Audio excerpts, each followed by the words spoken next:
É um fato que poucas nações são tão fechadas ao mundo exterior quanto a Coreia do Norte. A falta de liberdade de expressão, a censura, a perseguição e a fome são parte da realidade assustadora de boa parte da população norte-coreana.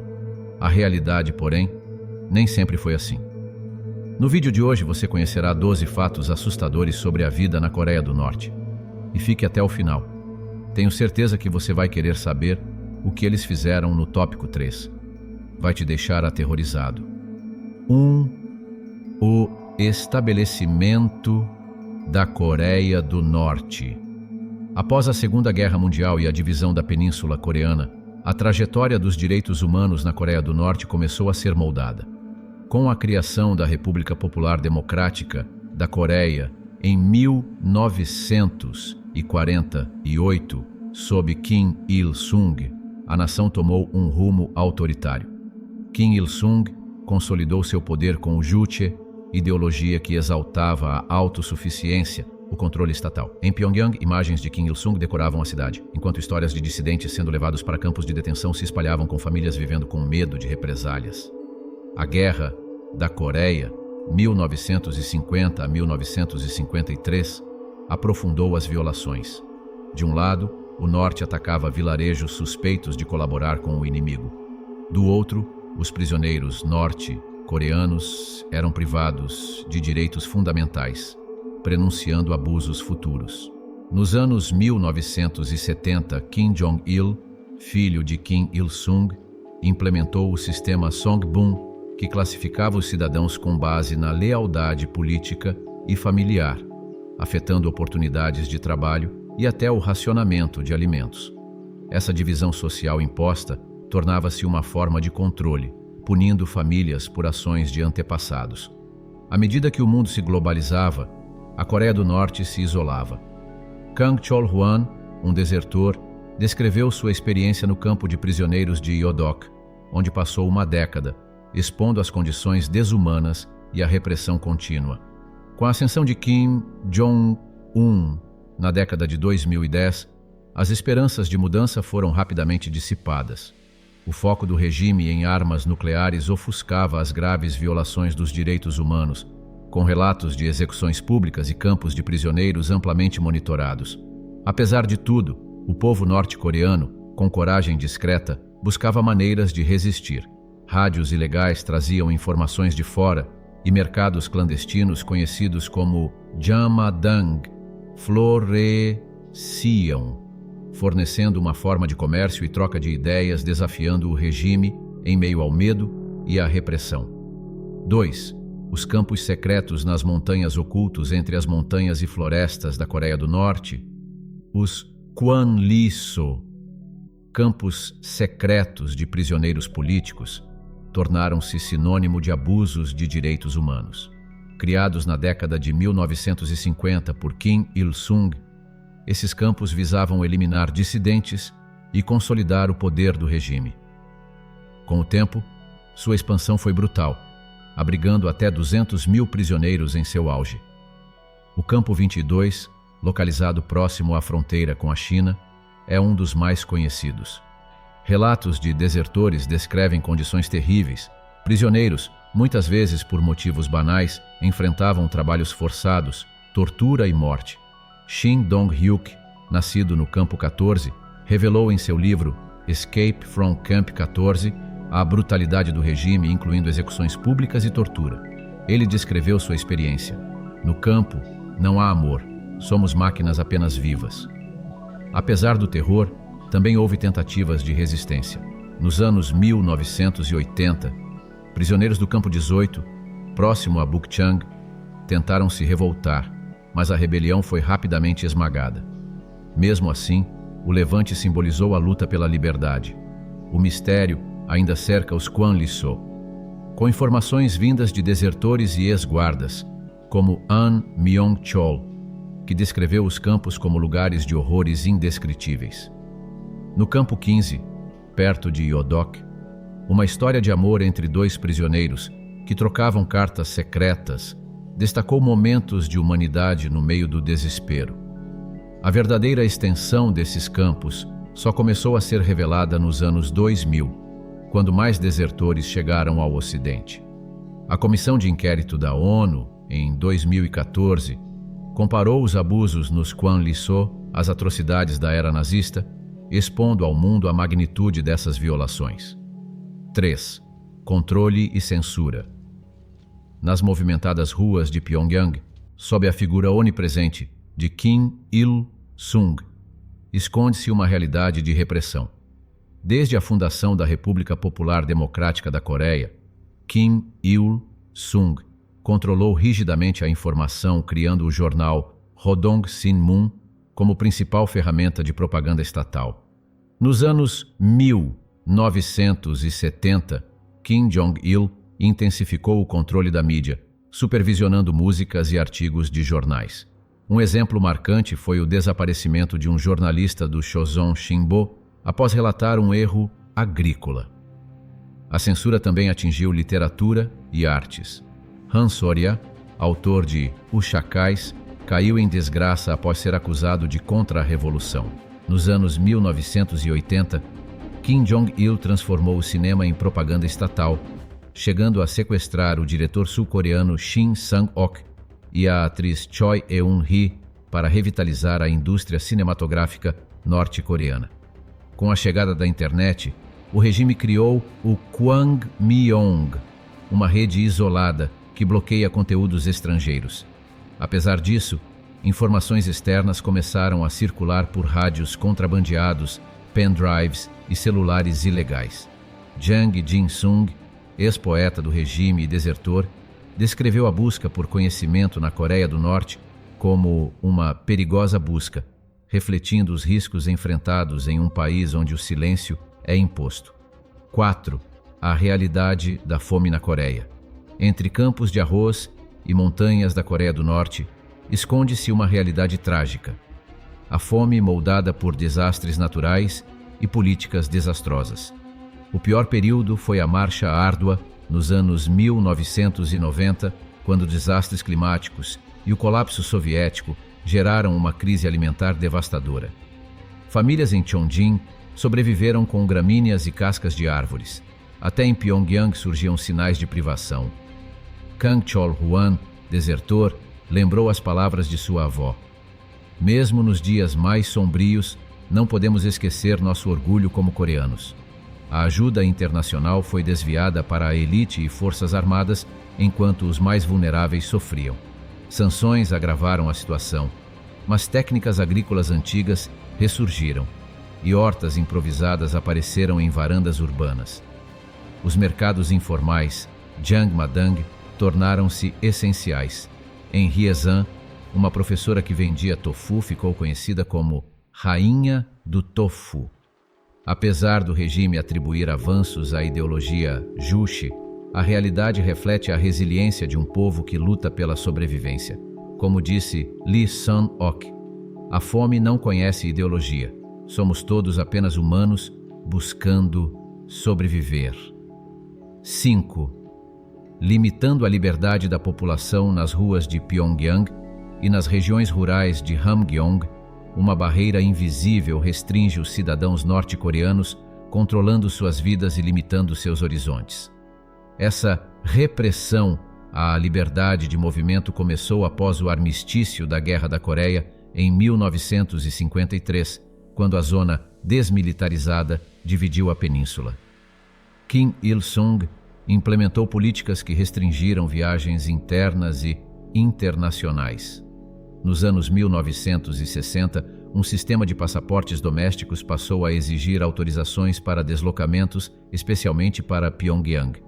Viajar ao exterior tornou-se privilégio exclusivo de diplomatas e altos funcionários que deixavam familiares sob vigilância para garantir o retorno. As fronteiras com a China, marcadas pelos rios Tumen e Yalu, tornaram-se pontos de fuga, especialmente durante a fome dos anos 990. Cruzá-las significava enfrentar patrulhas, cercas elétricas e punições severas, como campos de trabalho forçado e execuções públicas. A história de Hyun Seo-lee simboliza essa resistência. Adolescente, atravessou o rio Yalu congelado rumo à China iniciando uma jornada arriscada. Sobre sua fuga, afirmou: "O lugar mais escuro não é um campo de prisioneiros, mas o coração quando perde a esperança." Mesmo sob a crescente vigilância de Kim Jong-un, a busca pela liberdade persiste. Filmes estrangeiros clandestinos e transmissões de rádio mostram que, apesar das cercas visíveis e invisíveis, o espírito humano resiste. O que você está achando do conteúdo de hoje? Aproveite a pausa para comentar. Quero mais histórias, pois assim você ajuda no engajamento do canal e ainda nos motiva a continuar trazendo mais vídeos repletos de curiosidades. Não esqueça de se inscrever no canal, de ativar o sininho para receber as novidades em primeira mão e também deixe o seu gostei. Fazendo isso, o YouTube irá te recomendar conteúdos semelhantes, ok? 6. A utilização das execuções públicas. Na Coreia do Norte, as execuções públicas são uma ferramenta de intimidação e controle estatal. Desde Kim Il-sung, elas foram usadas para reprimir dissidências e consolidar o poder. Nos anos 1960 e 1970, com expurgos políticos, essas práticas se intensificaram. Altos funcionários como Park Kun-chol, acusado de atividades contra-revolucionárias, foram executados diante de multidões, transmitindo a mensagem de que qualquer oposição seria punida. Em 1977, uma execução em Sinchon, marcada por massacres da Guerra da Coreia, reforçou a postura anti-americana do regime. Cidadãos comuns também eram vítimas, como um homem morto nos anos 990 por vender vídeos sul-coreanos. Essas execuções, muitas vezes presenciadas por toda a comunidade, incluindo crianças, espalhavam medo e reforçavam a obediência. O desertor Jang Jin-sung declarou: "O espectro da próxima execução pública é o espectro da sua própria morte." Gravações clandestinas permitiram ao mundo vislumbrar essas atrocidades. Nos anos 2000, uma filmagem mostrava a execução de uma mulher acusada de decadência moral. Além disso, sessões de autocrítica descritas como teatro do absurdo pelo desertor Kim Hun-sik exigiam confissões e reafirmações de lealdade. Esses eventos demonstram como as punições públicas consolidavam a narrativa estatal e mantinham o medo constante, uma realidade destacada pelo ativista Kim Yong-hwan. 7. Sustentando os interesses do regime. Das florestas geladas da Sibéria aos desertos do Oriente Médio, trabalhadores norte-coreanos enfrentam jornadas duras, não por seus próprios sonhos, mas para sustentar os interesses do regime. A prática começou na Guerra Fria, quando norte-coreanos foram enviados à União Soviética para supostamente adquirir conhecimento técnico, mas muitos acabaram em campos de trabalho na indústria madeireira. Nos anos 1980, com a crise econômica, o envio de mão de obra aumentou, levando trabalhadores para projetos de construção no Oriente Médio, sob condições severas em países como Líbia e Iraque. O regime controlava seus movimentos com supervisores para evitar deserções, confiscando grande parte de seus salários. Kim Tae-jin, ex-gerente de uma empresa norte-coreana, chamou-os de escravos modernos. No século XXI, novos destinos surgiram, como fábricas têxteis na China e restaurantes no Sudeste Asiático, todos monitorados pelo Estado. A ONU denunciou essas práticas na década de 2010, levando países a endurecer regras e empresas a cortar vínculos, tentando frear essa exploração sistemática. 8. Os problemas no sistema de saúde. Atrás da imagem impecável de Pyongyang, com seus monumentos grandiosos e parques bem cuidados, esconde-se um sistema de saúde marcado por desafios severos, criatividade e perseverança.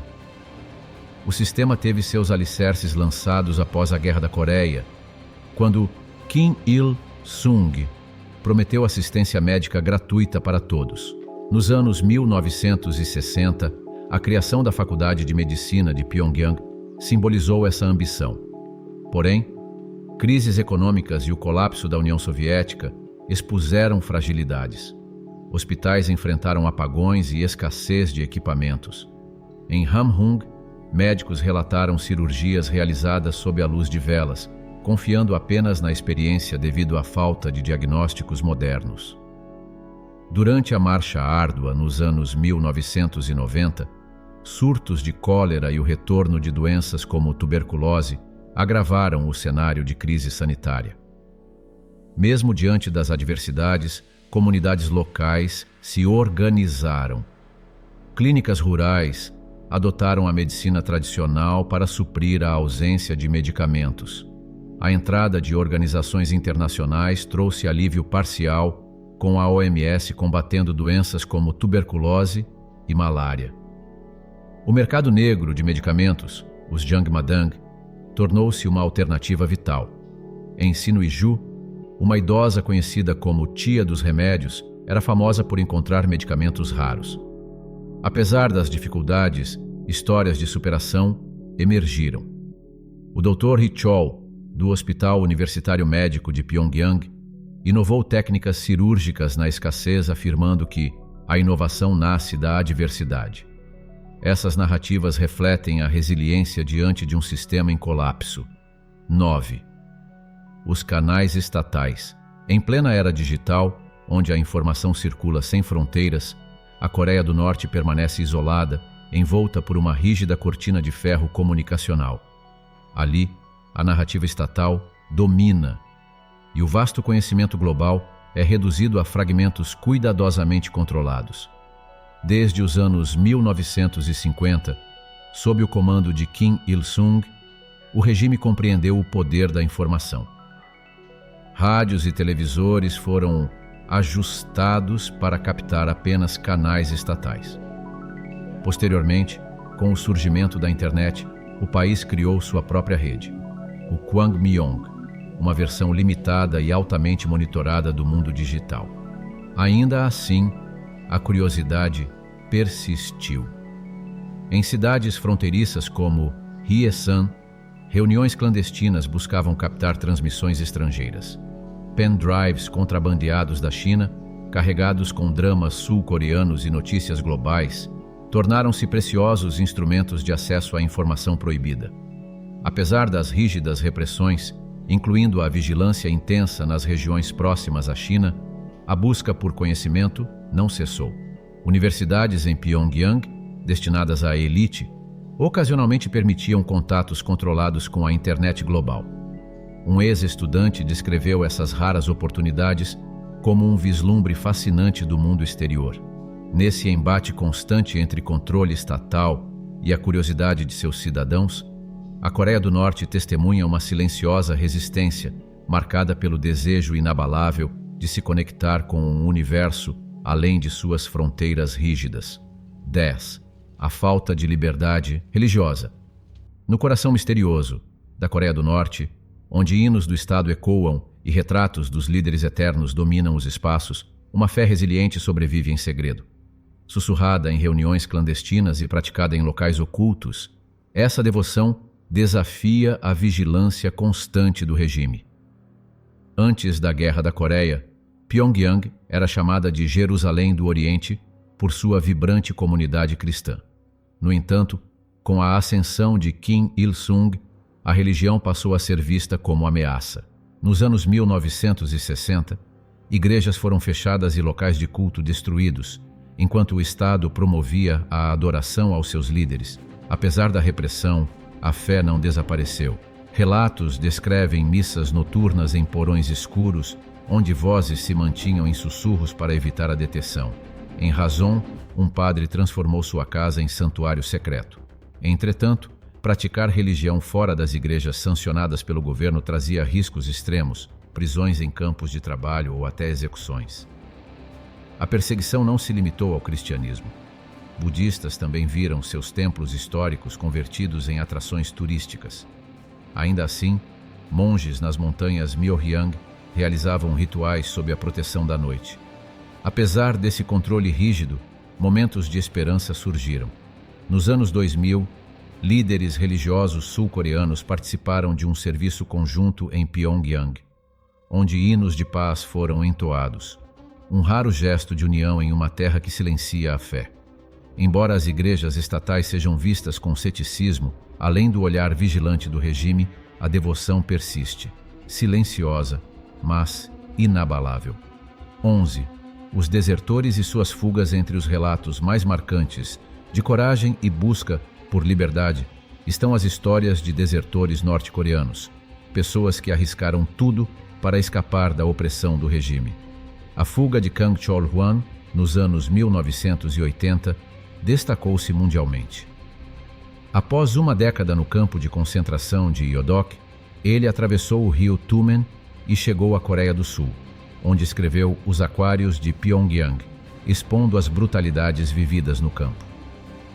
Nos anos 1990, Lee Oh, uma ex-guarda de prisão, também fez história ao desertar por não suportar mais as contradições do regime.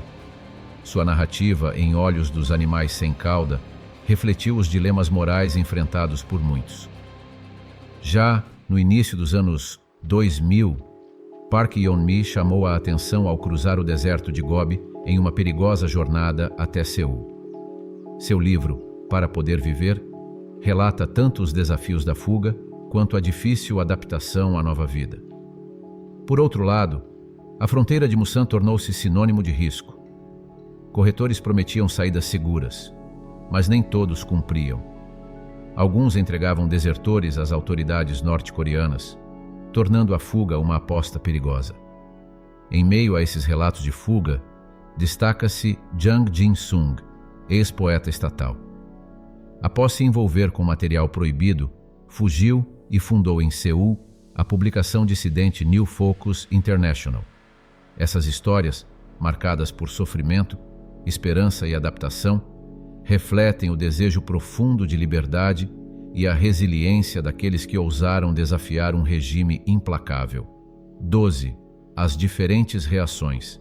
Enquanto a política global se move em torno de interesses estratégicos, a realidade da Coreia do Norte desafia fronteiras e ideologias, com histórias de sofrimento que despertam reações em todo o mundo. Nos anos 1990, durante a devastadora fome conhecida como Marcha Árdua, a ONU liderou uma grande operação de ajuda alimentar para aliviar o sofrimento da população. Com o passar do tempo, o foco internacional passou a incluir os direitos humanos. Relatos de desertores revelaram prisões políticas, execuções públicas e perseguições, levando o Conselho de Direitos Humanos da ONU a agir. Em 2003, Vichit Muntarborn foi nomeado relator especial para investigar a situação no país, apesar da resistência de Pyongyang. Nações como a Coreia do Sul também buscaram formas de apoio, equilibrando reconciliação e cautela. O centro Hanawon, ao sul de Seul, tornou-se símbolo do esforço para integrar desertores à sociedade sul-coreana. Nos Estados Unidos, a aprovação do Ato de Direitos Humanos da Coreia do Norte, em 2004, marcou uma tentativa de unir democracia e segurança. A Europa, em parceria com o Japão, liderou resoluções exigindo transparência do regime norte-coreano. Ainda assim, Pyongyang rejeitou essas iniciativas, considerando-as propagandas hostis. Um diplomata norte-coreano chegou a declarar que tais resoluções eram conspirações imperialistas. Apesar dos desafios, o desejo de justiça persiste. As histórias dos que sofrem em silêncio continuam a ecoar, reforçando a importância de não desviar o olhar diante da injustiça. O que você achou do conteúdo de hoje? Já conhecia todos esses fatos sobre a história da Coreia do Norte? Comente. A verdade é que as duas grandes guerras do século XX mudaram completamente o mundo, criando heróis, vilões e figuras que serão lembradas para sempre. Um dos nomes mais intrigantes é o de Erwin Rommel, conhecido como Raposa do Deserto. Erwin ficou famoso por liderar as unidades nazistas no norte da África e por ser o responsável pelas defesas alemãs durante o desembarque aliado na Normandia. Sua história era Historia. Postora, porém, vai muito além de tudo isso. Temos um vídeo incrível sobre toda a sua trajetória, ele está aparecendo aí na sua tela, clique e veja essa história incrível.